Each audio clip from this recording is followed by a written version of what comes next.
एक दिन एक गरीब एक सरदार जी के पास अपनी जमीन बेचने गया।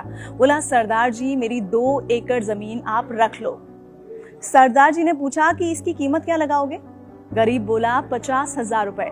सरदार जी थोड़ी देर सोचकर बोले, वही खेत जिसमें ट्यूबवेल लगा हुआ है?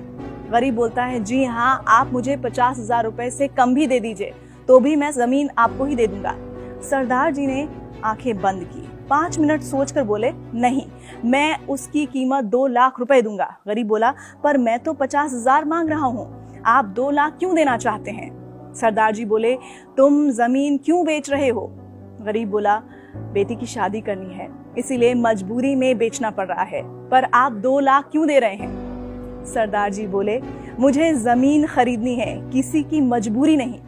अगर आपकी जमीन की कीमत मुझे मालूम है तो मुझे आपकी मजबूरी का फायदा नहीं उठाना।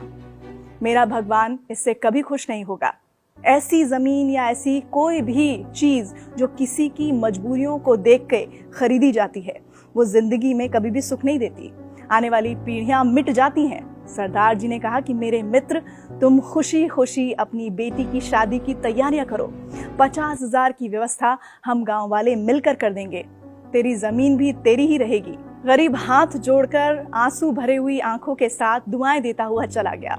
इस कहानी से हमें क्या शिक्षा मिलती है? दरअसल इस दुनिया में बहुत से ऐसे लोग हैं जो किसी इंसान की मजबूरी का फायदा उठाते हैं। किसी की मजबूरी का फायदा उठाना गलत ही नहीं बल्कि नैतिकता के विरोध में भी है।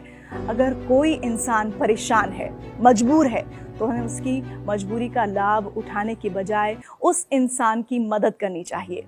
याद रखिए, बुरा वक्त किसी पर भी आ सकता है। अगर आप किसी की मजबूरी का फायदा उठा रहे हैं, हो सकता है कल को कोई आपकी भी मजबूरी का फायदा उठा सकता है। और देखिए, पूरा जो हिसाब किताब है आपके कर्मों का, वो होता तो यहीं पर ही है। आपको हमारी आज की कहानी कैसी लगी, जरूर बताइए।